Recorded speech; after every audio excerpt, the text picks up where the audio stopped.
As consumers, we are bombarded by it at every turn, like the Incredible Hulk being bombarded by gamma rays. But what makes some media endure, while others are banished to the forgotten black hole of obscurity, never to be heard from again?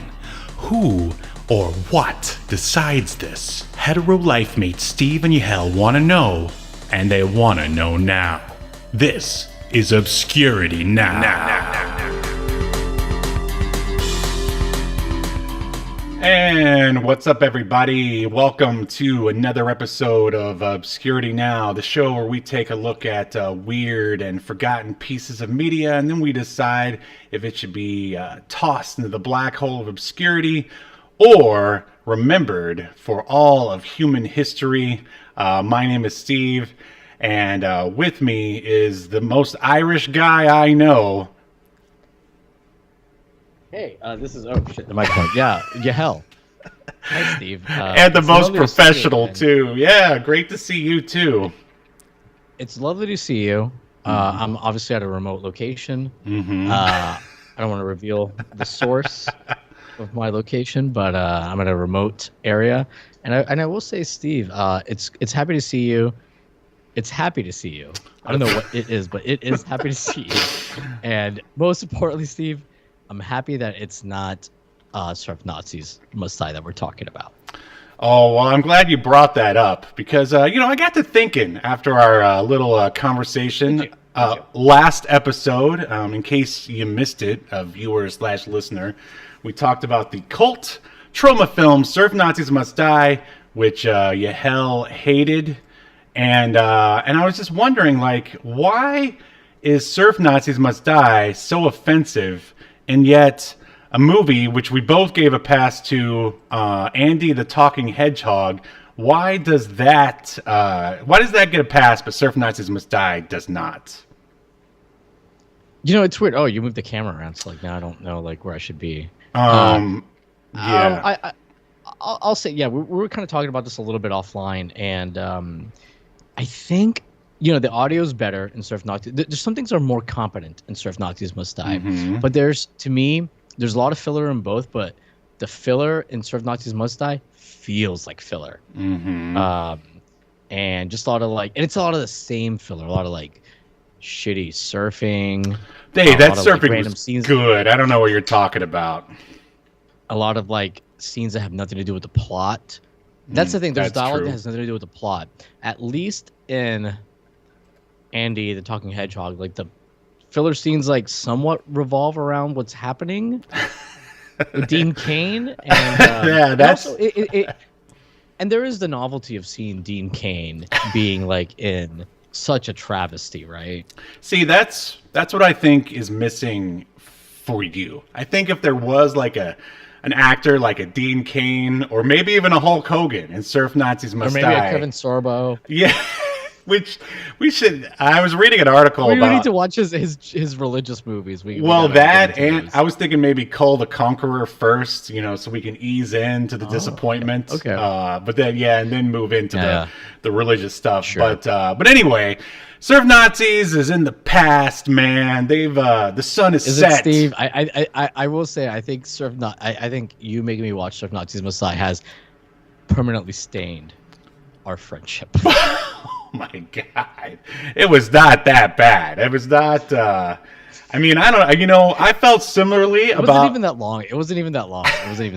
I felt similarly about Santa with Muscles, but I didn't say it. I kept it buried deep inside, and you had some positive things to say about Santa with Muscles. Sure. As usual. I thought some of the more outlandish stuff in the third act was. Why are we talking about Santa with Muscles? We're here to talk about tiger sharks. Goddamn tiger sharks. Yes. And hopefully you're not a child watching this, but if so, you got to learn to swear at some point. And I'm glad you. Kids in the playground will think you're cool. It's true. Blade, I hope you're watching. He doesn't have the attention span to sit through. Probably not even sit through an entire episode of Tiger Sharks, let alone an hour of us yammering on. Through an episode of Tiger Sharks. Oh yeah, you didn't. There you go. Some foreshadowing. Whoa! It's not that I didn't like it. I'll explain once we get into it. Sure. All right. So let's just run the bumper and dive right in to tiger sharks. Welcome to your feature presentation.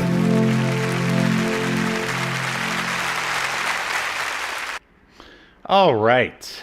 Yahel Velazquez. So Steve, yes. I know you're about to ask me about my history with tiger sharks, and I'll be happy to tell you about it. But I never watched it, never heard of it until you brought it up. Okay. However, and I know that you usually handle like the synopsis, but if you don't mind, let me surprise you and handle the synopsis, because Tiger Sharks was released in 1987. So a martial arts instructor sets out to rescue his girlfriend, who is being held for ransom by a South American warlord. There was a movie called Tiger Shark that was rated R, released in 1987. Oh, and that's wow. the synopsis.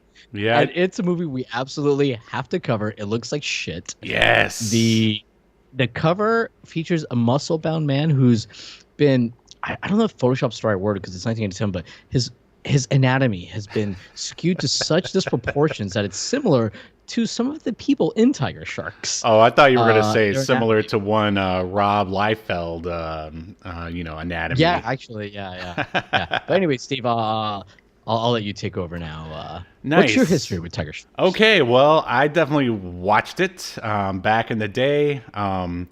I'll just go ahead and tell everyone right now, Tiger Sharks is part of like the Rankin Bass like universe of sort of like action cartoons.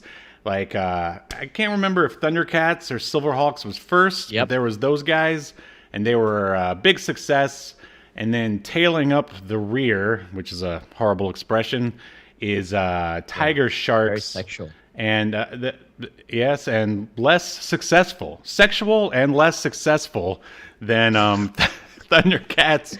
More sexual but less successful. Yeah. That's something you often hear in the entertainment industry. Especially when speaking about children's cartoons from the 80s.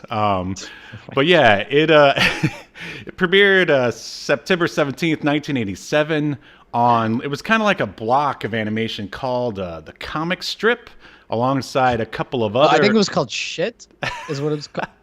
You didn't even see the other stuff. It was a block called Shit. The comic shit. Yeah, there you go. I'm just kidding. But alongside other shows known as Mini Monsters, Street Frogs, which I'm sure isn't racist in any way, and another show called Karate Cat. So you never heard of Tiger Sharks, you never heard of the comic strip, none of it. It's all foreign to you. Yeah, from best I can remember, I would have been 7 years old at the time. I would have been, and not just 7 years old, Steve, but I would have been on the precipice of moving from Puerto Rico to America, coming to a whole new country. I don't really remember it. Did you come via camouflaged shark-shaped submarine? Well, I got put into water by Wolford Brimley, and then I turned into An American citizen? an American citizen that was also half fish. Yeah. And Actually, yeah. Are you sure it wasn't oatmeal he dunked you into? That's more his thing, right? Steve, I watched this with my friend whose house I'm at right now, and we were both utterly confused as to what was going on in the cartoon. I mean, now, had we been drinking, Steve? Yes, but like, I had a hard time like understanding the plot. I felt like there were so many characters. This reminded me of when I watched Game of Thrones, and Tiger Sharks reminded me of Game of Thrones. Without the incest, right? What do you mean? Well, there's a lot of incest. What do you mean without? Sure, you could imagine that there's... I don't think any of the Tiger Sharks are related, are they? There's some weird deformities going on with their anatomy. Like the guy that says, let me look at my notes, like Big Julie from Jupiter or whatever. Yeah, Dolph. First of all, his name's Dolph. Yeah, that was a joke. Oh, yeah. Okay. So I thought his name was Big Julie. Okay, fine. Well, I'll let that slide. But then he has like an Irish accent, but he's from Jupiter. Well, see, the whole thing was that He's an alien, So clearly. Dolph gets turned into a dolphin. So I think the idea is that he's playful and always joking around. No. I'm not. This guy doesn't get turned into a dolphin. Yes, he does. Oh yeah, he does. Yeah, he does. I'm thinking of the guy that gets. How drunk were you guys? No. I mean, it just made no sense. Anyways, 1987 #1 movie was for the year. I just went for the year because I didn't know like what week this had been released. Stakeout. Do you remember that movie? Yes, because there's a sequel, another Stakeout. I mean, it's still part of the. Oh wait, that's not the top grossing movie. Sorry, Fatal Attraction was the top grossing movie. Stakeout was number 2. All right, Fatal Attraction is a bit more memorable, I would say. You know what number 1, 2, 3, 4, 5 was? What's that? Or should I guess? RoboCop. Number RoboCop. 5? Nah, man, that should be number 1. It was almost number 4, like just barely. But hey, fantastic movie nonetheless. I've been reading the. Let's move. I've been reading the Marvel Comics RoboCop run. It's surprisingly good. Anyway, that's just. So Steve, you watched Tiger Sharks as a child. I did. Did you watch it like in 1987 though? Yeah. I mean, it was around that time, I would say, when. Because you would have been like 5 or 4. Yeah. Like, all right, maybe I was watching. You remember it? Yeah, I do. Maybe I was watching reruns a little bit later, but I remember the comic strip. I remember Karate Cat specifically because I was obsessed with anyone who knew anything about martial arts. Yeah, I mean, I thought the I mean, you know, it didn't take much to impress me. I thought the Tiger Sharks were Obviously just as cool as the Thundercats or Silverhawks, even though... You thought they were as cool as the Thundercats and Silverhawks. At the time. Now, rewatching it, well, we'll get to that later. But yeah, I remember it quite vividly. And But the one thing that Tiger Sharks has going against it is that they weren't, I don't think they were able to release their figures in time. But somehow they made it out into market anyway. Yeah, that's the problem. But what I'm trying to say here is that the action figures are worth a lot of money if you have any. Just putting it out there. So let me get to the real synopsis here for episode 1 please. of Tiger Sharks, which premiered September 7th, 1987. And the synopsis kind of sucks, but I'm just going to read it anyway. It's a manta ray commander, T-Ray, frees the old enemy of the Watarians, Commander Bizarrely, which what a ridiculous name. Great name. While the tiger shark Lorca is nearby preparing a downed spaceship for salvage. It doesn't say here, but he ends up getting captured. The tiger sharks prepare to help Lorca, and so they head to the planet Watero, which you heard that right. It's basically Watero. The name of the planet is Watero because it's like 87% water, and the inhabitants can breathe above the water and below. There's no director listed for this episode. Like whenever nobody wanted to take credit. Well, I noticed I had that same problem for a previous cartoon that we recently watched. I mean, maybe they just didn't. Well, I'll tell you, Tiger Shark, the R-rated movie about the South American warlord, has a director attached to it. Like those are people with balls. Are you ragging on Rankin Bass? I mean, they had the balls back in the 80s, man. It just, the testicular fortitude was starting to peter away once Tiger Sharks came along. But anyway, the writer what's up? Oh, no, please continue. I think I'm a little low on the stream, but that's okay. You mean volume-wise or image-wise? Volume-wise. But no, it's okay. I'll just talk closer to the mic. I'll just turn myself down a little bit. I mean, you sounded good in the mix in the test. But anyway, so the writer is Julian... Just mute yourself, Steve. Julian P. Gardner is one of the writers. And basically, he or she is only known for writing other stuff related to the comic strips, or comic strip block of animation, which includes Street Frogs and Mini Monsters.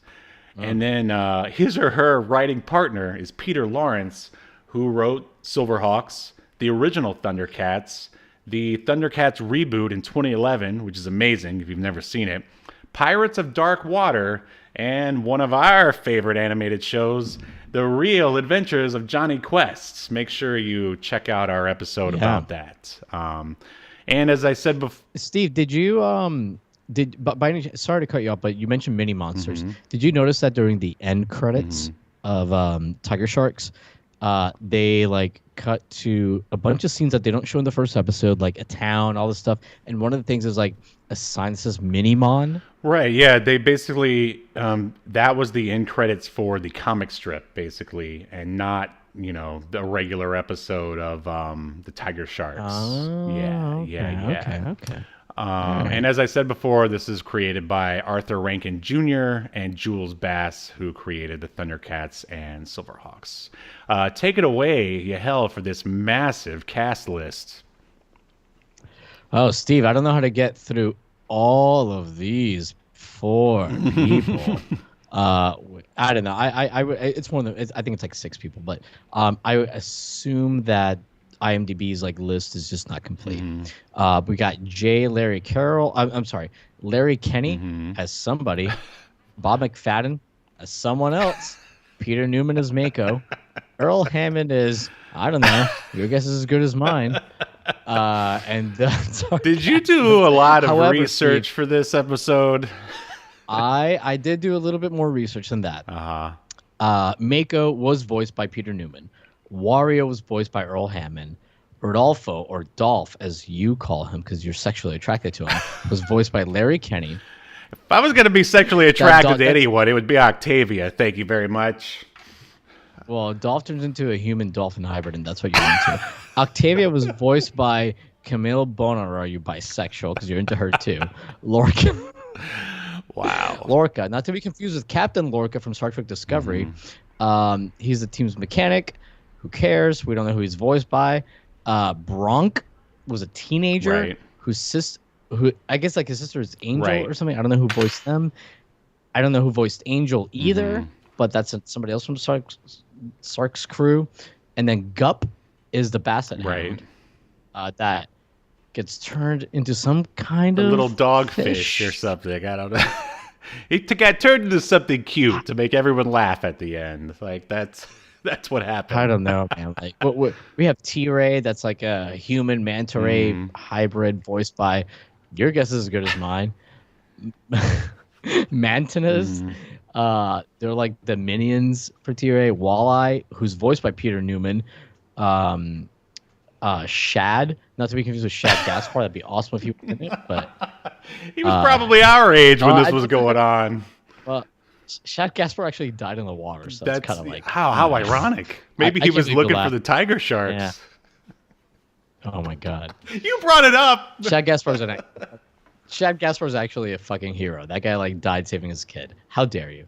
Anyways, Dredge, voiced by who knows, and then Carper and Weakfish.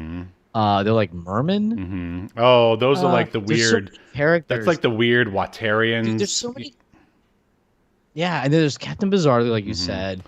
Dragonstein. Oh, that's a great name. You gotta admit that's a great name. It's Dragonstein. It's a great name. But like, the dragon that like blows fire, and I don't know, man. There's like 5 more people. I don't. All right, you don't have to, but I mean, you see what's going on here. They're just trying to introduce as many characters as possible, so they can too much lore, so they can have toys. Exactly. Now, before we get any further, so what is your experience with the other Rankin Bass properties, Thundercats and Silverhawks? I fucking loved Thundercats and Silverhawks. Good answer. Watched them religiously as a kid. In fact, Silverhawks, for whatever reason, I watched with a buddy of mine called Juan Carlos growing up. For whatever reason, we would always watch it. Yeah, I love those shows. They were staples of the late 80s, early 90s. Absolutely. Depending on when you like got into them. And the animation was so cool. The characters were like so cool. But I will say, I remember specifically thinking that the Thundercats voice acting was a little suspect, even as a kid. Suspect? Chitara, the main guy. Lion-O? The main guy, I was like, I don't know. I don't think like an adult would talk like that. Yeah, I was like, I don't think an adult. I remember telling one of my friends, I don't think an adult would sound like that. Right. Which well, I think I was an it's. annoying I child. think that guy, if I remember correctly, was actually a radio DJ or something, or maybe just like a commercial voice actor, which is why he sounds so like operatic. So maybe he was like, okay, maybe that's. I what it is. mean, not making excuses. And Tiger Sharks, like the logo. I haven't watched Silverhawks in a long time, but like the logo for Tiger Sharks, like in the opening, it reminded me. It was very like reminiscent of Silverhawks to me. Oh, absolutely. Yes. What about you, man? You were into Thundercats, Oh, right? absolutely. I had at least a Lion-O action figure. I don't think I had any of the other ones. I had a couple of Silverhawks. I remember I had the green guy. Do you remember the green? He wasn't like one of the regular Silverhawks. He was like a guest star. I don't even remember his name. It's not important. This is just I don't remember. right. Either. But yeah, both of them have great, very memorable themes. Did you watch the Thundercats reboot in 2011? No, by the way, I like that. I feel like the quality of Tiger Sharks is apparent in the fact that we're 20 minutes in. We haven't talked about a single scene in Tiger Well, I Sharks, think and we're talking about that's also equivalent to someone's blood alcohol level, I think. Sir. I mean, I'm not naming any names, but someone here is holding his mic like Bob Barker from The Price is Right. But oh god, and now he's deep throating it. I don't know. Oh jeez. I don't know how to do it. But yeah, both of those shows and action figures were great. And then yeah, for sure. Classics. And then Tiger Sharks, I will say, right off the bat, it's a little bit lesser known, a little bit more obscure, which is why we're talking about it here. Oh, and I forgot to finish my thought before you started deep throating your mic. You should definitely watch the 2011 Thundercats. It's awesome. The animation is everything you want it to be.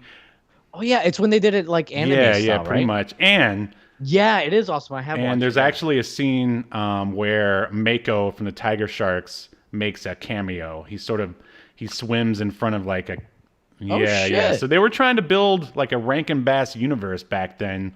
Unfortunately, clearly it did not come to fruition. But all right, you ready to talk about this episode?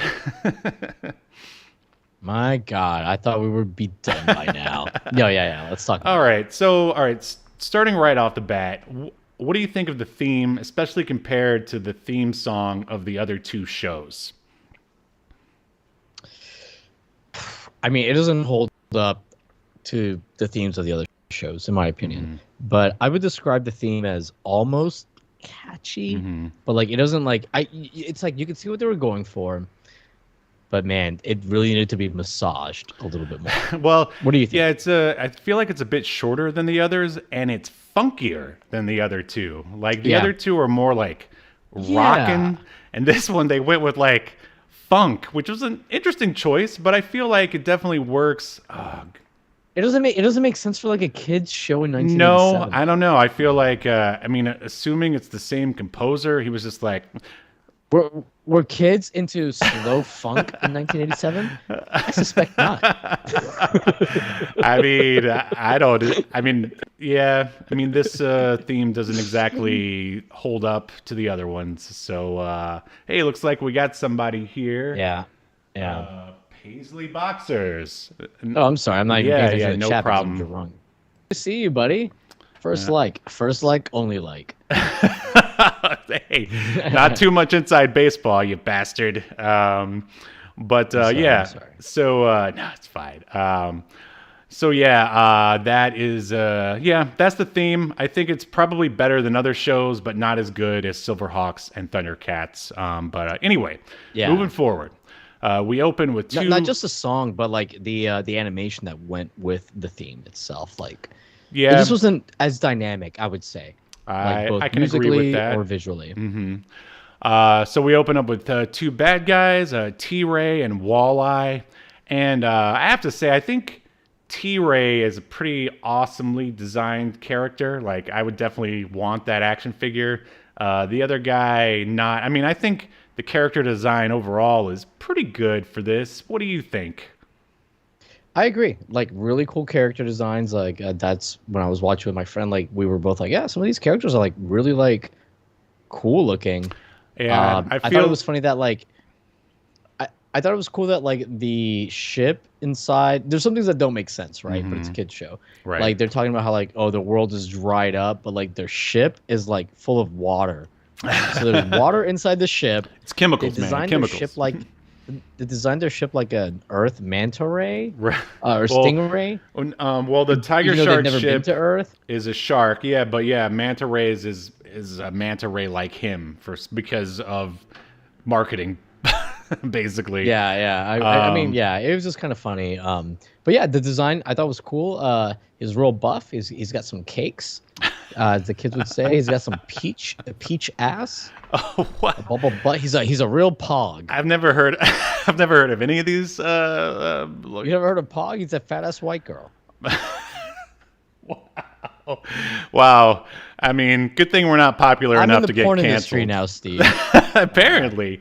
All right. So anyway, T-Ray and Walleye, they just discovered the planet Watero, and they say their old planet has dried up faster than MC Hammer's career.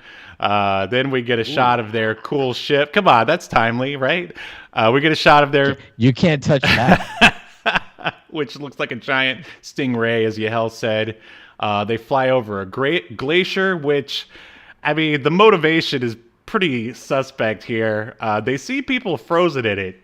Then they're just like, well, we have to make sure they're dead, so let's blast it with some flame. And then that inadvertently frees Captain Bizarrely, who ends up being yet another villain or character that we have to deal with here in the pilot. But he shows up later. Let's see. They blast the glacier, hit the ray because they want to make sure everyone is dead, I guess. But instead they melt the ice, free some monsters. A weird little fish guy calls the tiger sharks on a radio device. Steve, are you trying to Yes, fix I'm my, constantly trying to fix it. Yeah. Okay. Yeah, I don't know what's Just going on. ignore Yeah, it. okay. Yeah, even if I lock it, it still keeps messing up. I don't know what's going on with today, but yeah. I don't know. So and then we cut to Tiger Shark Dolph, who is Irish for some reason, enters the Tiger Shark. Yes. Why? Why is he Irish? That was in my I notes guess they too. just. He's from No, Jupiter, he I says. told you, man. That is a joke. He was messing around with the computer. He's Dolph. He's a dolphin. He likes to have fun and mess around. But this is before he turned into a dolphin. He says, "I'm Big Julie from Jupiter." Is that supposed to be and funny? Then he. That's why I'm like, are you sure it's a joke? Like, what's the joke? What's the punchline? Explain it to me, comedian. Like, the punchline is that he was messing around with it, because they even say it in the like when he approaches the other tiger sharks, they're like messing around with the sark, Dolph. And he's like, oh yeah, I just wanted to have some fun, or something to that regard. He's like, oh, I just wanted to have some fun. Like, I can't do an Irish accent. I just wanted to play with me Lucky Charms. Yeah, thank you. And, thank you, racist. No, hey, I'm Irish. I'm allowed to make fun of the I know, Irish. Steve, I know. We know you're from the Honeycutts. Anyway, so the other tiger sharks are waiting for him. He asks Mako how Lorca is doing on Watero, who is salvaging a spaceship up there. They say he's up there with some explosives or something called X-400 on board, which could knock Earth out of orbit, which very interesting piece of information that they chose to deliver there. The Sark is the name of the computer that runs the ship, or it's the name of the ship also. Like, that was Yeah, I was a little confused about that. Yeah, which is a dumb name. Why not just call it the Shark and have it be an acronym for something? Right.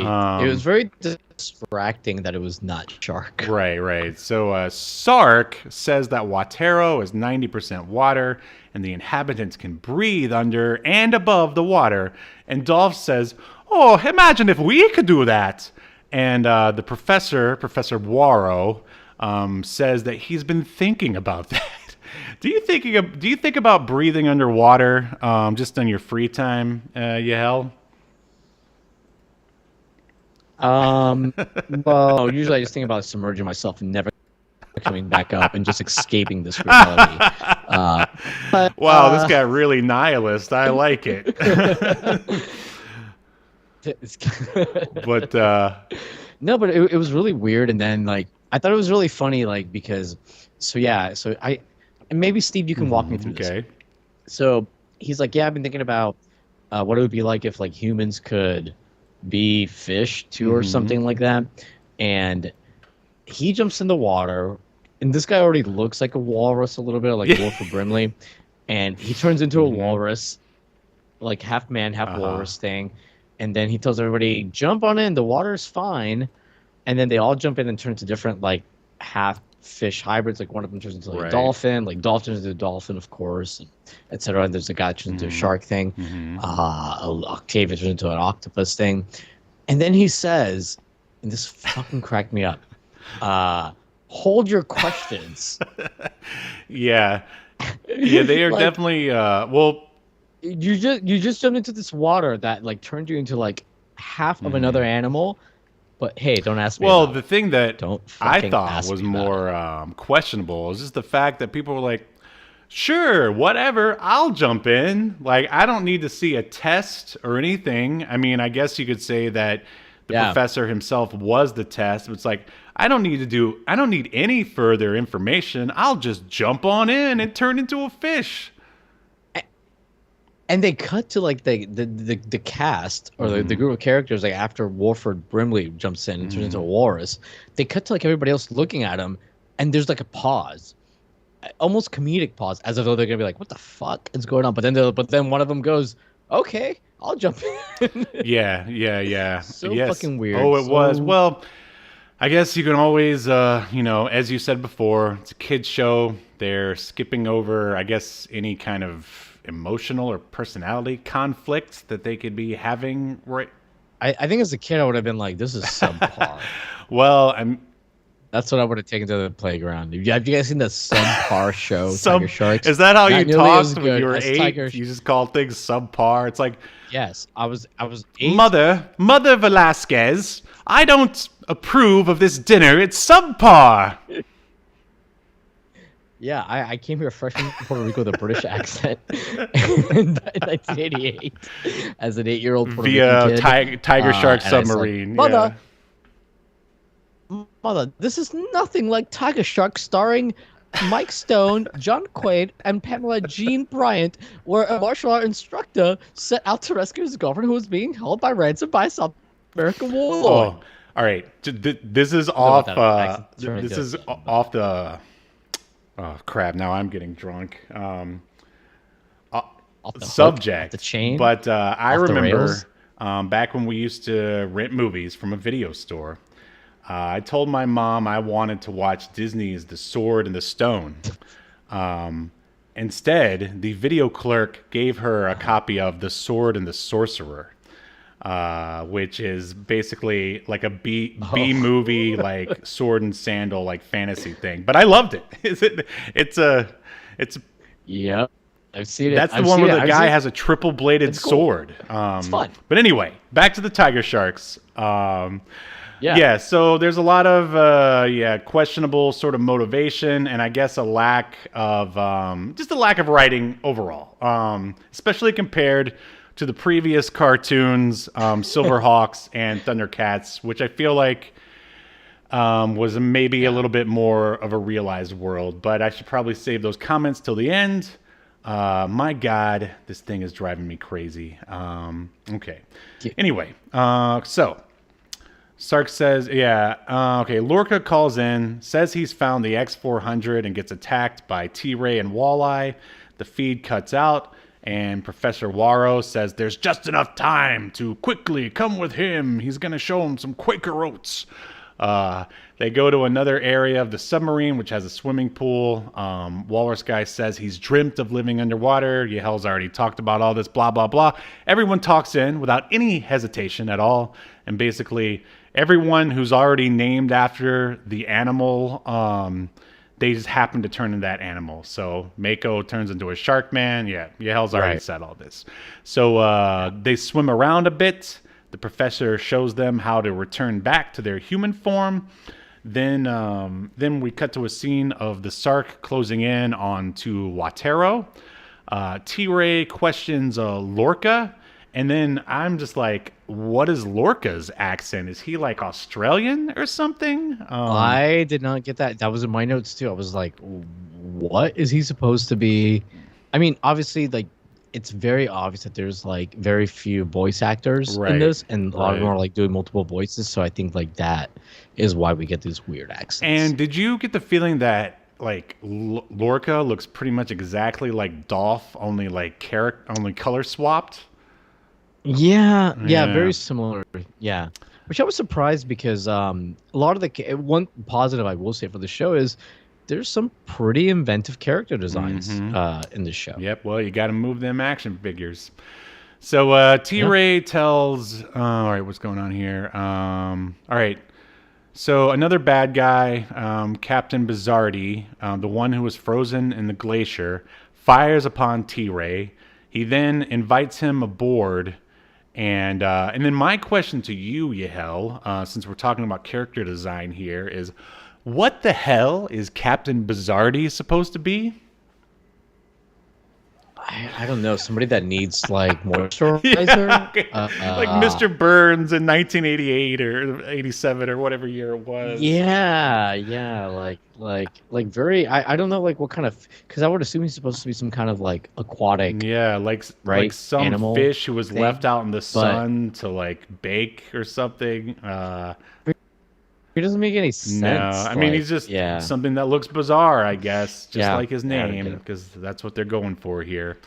And this part is funny coming up here. T-Ray tells the captain that they are on the same side, fighting for the same cause.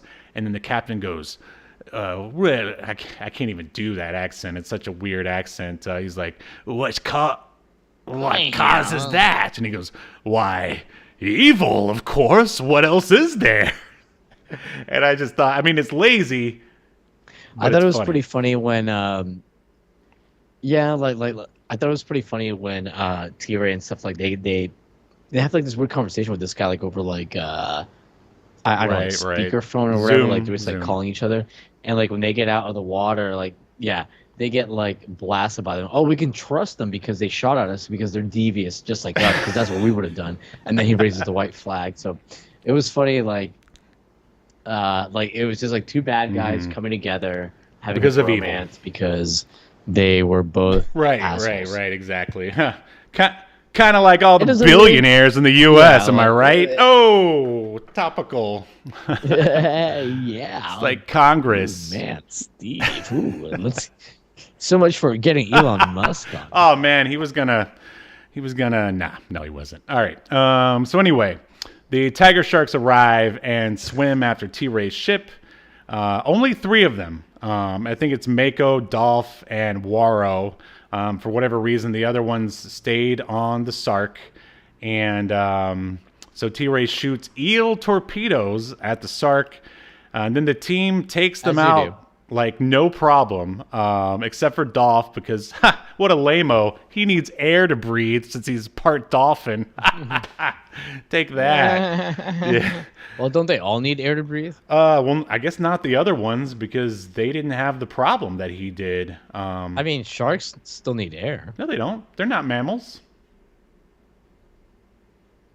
Don't they have gills? Yeah, they have gills, but I mean, dolphins. Well, don't gills like get oxygen from the water? Yeah, but dolphins and whales still have to like get oxygen. So they need air, baby. They need air, baby.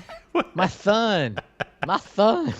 Oh man, what is this turning into? Oh boy. All right. We'll just leave science out of it for now.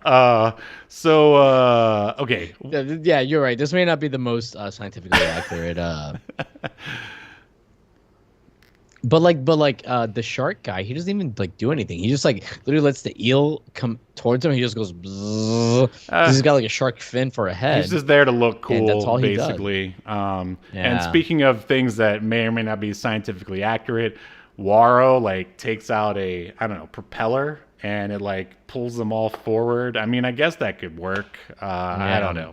Anyway, I mean that makes like kind of sense. Like if you sure, in cartoon logic, I guess. I don't know if you're a 1990s visual artist. Hey, we have Stry here. Stadium Arts is here again. What the fuck is this? Is this Neopets. Oh man. No, it's not Neopets. Yeah, but thank you for definitely. joining. Thank you for joining Stadium Arts. And anyway, so yeah. So the walrus guy is propelling himself. Because the whole thing is like they have destroyed all the eel enemies, all the eel missiles, except one that's going for their ship, their mothership. And he's like, "Oh, you can't reach it in time." And he's like, "Well, we can if we use this propeller." But rather than he just flying there by himself, he's like, "Grab onto my legs, you heavy motherfuckers, and it'll take us longer to get there." And yeah, so all three of them are like propelling there. And thankfully, the women on the ship are like not as dumb as these men, and they like launch like a shield thing. Because really, these guys, the walrus guys. Right. Well, yeah, there's just a kind of lack of logic in the plans and the battling and stuff. Oh, really? Really? But yeah, as you said, the tiger shark ladies stayed on the Sark for some reason. Captain Bizarrely talks to Dragonstein and says he's going to double-cross T-Ray. Back on the Sark, Octavia says they should contact the Watarians. God, the Watarians are so weird. That's like, they look like sea monkeys. You know, the sea monkeys that you could order in the mail. Yeah, but I mean, I will say their design again is pretty cool though. Like, it's very alien looking. It's very well. We know looking. You're into the alien. Yeah, there's a couple. They remind me of like a couple of like alien species from Star Trek that are like water based, and I thought they looked really cool. All right, now you know. I wanted to fuck them. I mean, Steve. Why'd you cut the audio to say that? I did not cut any audio. Why'd you? I just want you to be your best self, man. And if it's having sex with water aliens, then you do you. Live your best life. I mean, all right. Like, let's just hypothetically, if it's a water-based life. Oh my god. They're probably like already well lubricated. No. Oh my god. Right? Oh. I mean, sure. Maybe there's some like scents you have to light a couple of aromatherapy candles. Literally like the fish smell. Right, oh my god. But okay, moving on in the episode. I'm not here to judge, man. You do you. Okay, so the Watarians say they lived in. I'm lonely. All right, so we get some backstory here. The Watarians say they lived in. Yes. Oh, Steve. I am so sorry to cut you off, but like an image that just came up on the podcast, Obscuritron, reminded me about something. At one point, they go into the water. Our heroes go into the water. We're in a. It's kind of like a jet ski that can go underwater, but it has mufflers like a motorcycle and a fucking chainsaw at the front. Like what? That's what the heroes are like. That. But wait, that's didn't like they? Murderous weapon with a chainsaw at the front. That's like a horror didn't movie they steal that? They stole that though from one of the bad guys. Like there were two like low-level sort of thugs on that. No, they did. I have it written in the notes here. We'll get to that. Maybe, dude. It's okay. So it's all right. I'm here. Well, Steve, I would like to point out in the chat, in the chats. Thank you for being here, coddling me. Stadium Arts said water-based life forms with water-based lube. Thank you for encouraging Yahel to Just be wanna his throw that out real there. self. And again, we're all not here to judge him or anyone. Anyway, yeah, the Watarians say they lived in peace because they froze all their enemies in an iceberg. Angel, who's the one who's not Octavia, the other tiger shark female, and Rob, I guess her brother, they go windsurfing. Then they find Captain Bizarrely, his underground lair. T-Ray says he and the captain should team up, but first they need to unfreeze the rest of the crew. There's a good shot of the tiger shark sub. It's camouflaged for some reason. It looks awesome. Anyway, Mako and Dolph steal a really cool underwater motorcycle from some low-level bad guys who we never even saw before. But they were like the most timid bad guys you could possibly imagine. I almost felt bad for them, that the heroes just sort of pushed them aside and took their cool vehicle or whatever. But them's the breaks. This is Tiger Shark. This is the deep blue sea, buddy. There's no empathy here. Fuck. Angel, what's up? We have a comment in the chat again from Stadium Arts. This is obscure as tits. By the way, breasts are not that obscure. I've never heard of this before. LOL. I agree. I never heard of this before. Steve brought this to my life. Tiger Sharks. Breasts, and you can watch it on YouTube if you so desire. Tiger right. Sharks, I mean, those are harder to find on YouTube, or so I hear. So yeah, Angel tells them that they have Lorca, which I don't know why they wouldn't already know that. And Dolph goes on ahead. He rescues Lorca. Then Dragonstein pursues him, but Mako stops him with a rope, which is the lamest thing you could possibly do besides just choke him out, which of course they can't do that in a kid's cartoon. So they bring Lorca to the Sark and show Waro, his little dog, which just happens to be named Gup. He has jumped into the transforming pool, which also is called like the fish bowl, I think. And now he's a little fish dog. Then Lorca jumps in and he becomes, and this is my question for you, Yahel, he becomes another dolphin? Or is he like a Shamu type killer whale? It was very confusing. Because I don't know, man. It was very confusing. I had sort of an... Because isn't a Lorca, isn't that like a type of whale? I think. That's what I thought. So I'm thinking maybe too. it's like a killer whale type whale. And I thought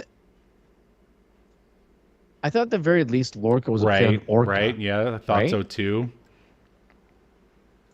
But also like just I don't know, the whole thing's like so weird. Why is everyone okay with this? There's no explanation. Like when you would think you know, similar to if you show a gun in the first act, you got to use it by the third. In the first act, Wilford Brimley, Walrus, is like, don't ask me questions about this transformation. You would think you're going to get answers later on. No, that is because nobody bothered to actually make up any kind of pseudoscience for how this works. It's just you're turning into a half fish. Buy our action figures. That's basically.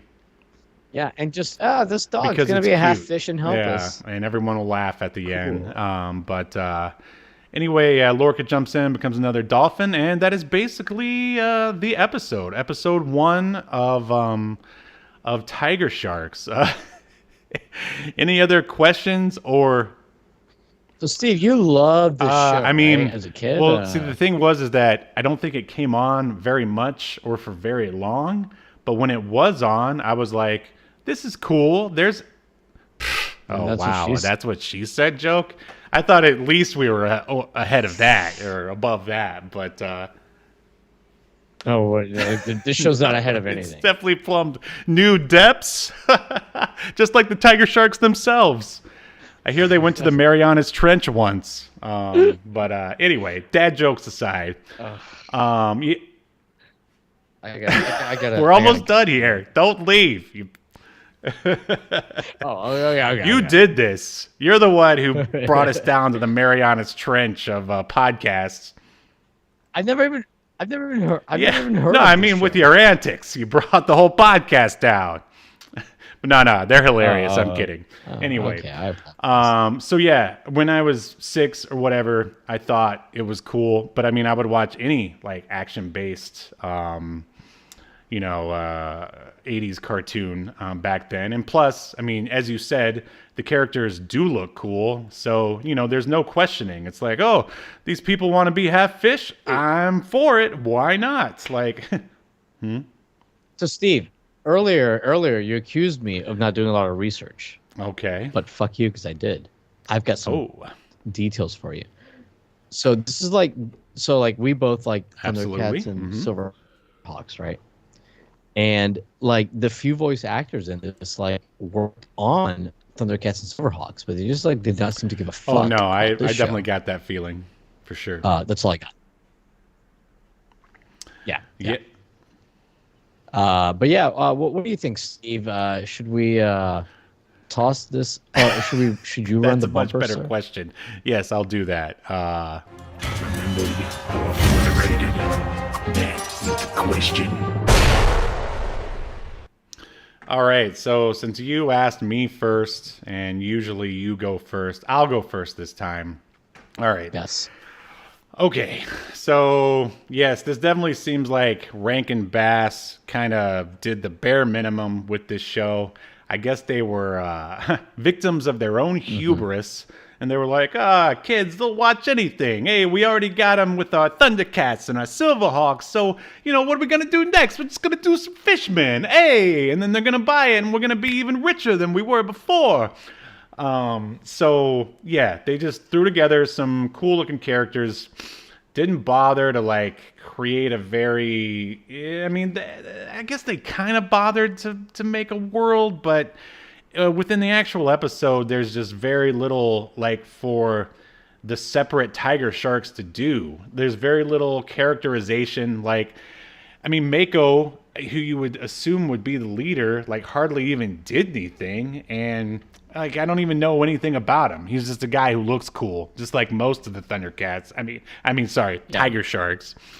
Yeah. So yeah, the writing was definitely in the toilet here. Oh, there's your motorcycle there with the chainsaw on the front. But the character design is still cool. I think it's a fun premise that, given it maybe a proper remake, could possibly work. So I'm going to have to go with, I still think there's gold in them Tiger Shark Hills. I'm going to have to go.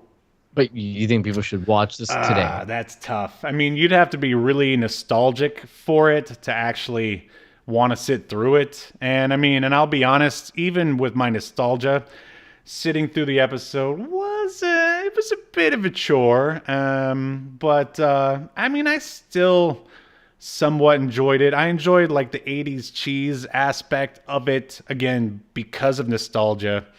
So I'm going to have to go with Save It. How about you? Okay, interesting choice.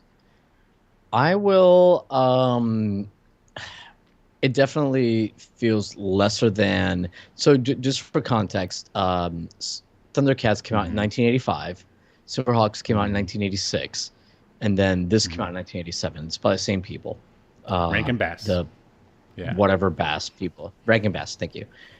So just to put into context, I will say, I'm actually going to say yes.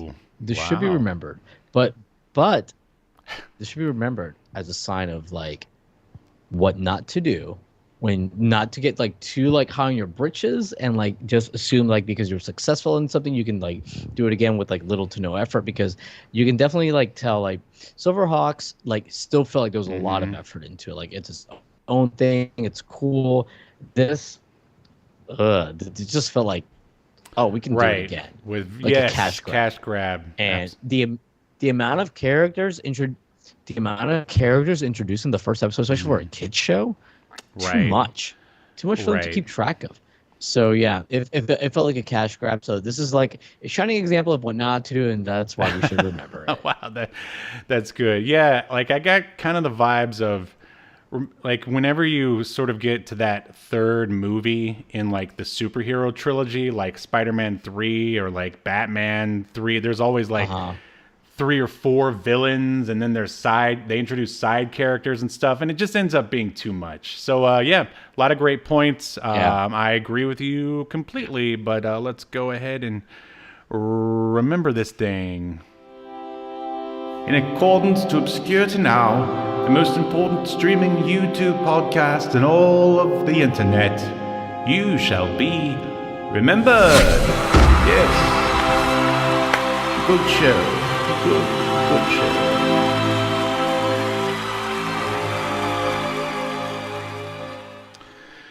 Yes. Oh, wow. You disappeared. Let's just go back here then. My God. The show was great and horrible at the same time. Just like Tiger Sharks in a way. Yeah, it's fun. Yeah. All right. Well, we can close the book on Tiger Sharks. And I mean, if there's not going to be a live action Thundercats or Silverhawks, I doubt we're going to see a Tiger Sharks movie anytime soon. I hope not. They just ruin it anyway. I mean, ruin it further. Yeah. So, anything else going on? How's things over at Wrestling with Gaiman? More of the same. Just working on my stuff, and yeah, hopefully I'll have these couple videos out soon. I feel like I've been saying that for months. But that's how it goes because my shit takes a while to do because I don't do glorified slideshows like some other YouTube gaming channels do, and that's fine. I watch those channels that do glorified YouTube slideshows. I just want to do something a little bit sexy, a little bit snazzy, a little bit more big dick energy, if you will. Big alien fish dick energy. Why did I tell my mom and dad to watch this episode? Anyway, Steve, what are you up to? There's new episodes of Tim's Toy Box coming out, the show that I edit for my friend, where he talks about vintage toys that he's accumulated over the weeks and months. No toys, action right? figures. Unfortunately, no Tiger Sharks. Yeah, he's mostly a Masters of the Universe and G.I. Joe guy. But if there's any Tiger Shark action, toys. I'll let you know. Especially if it's one of those Wataros.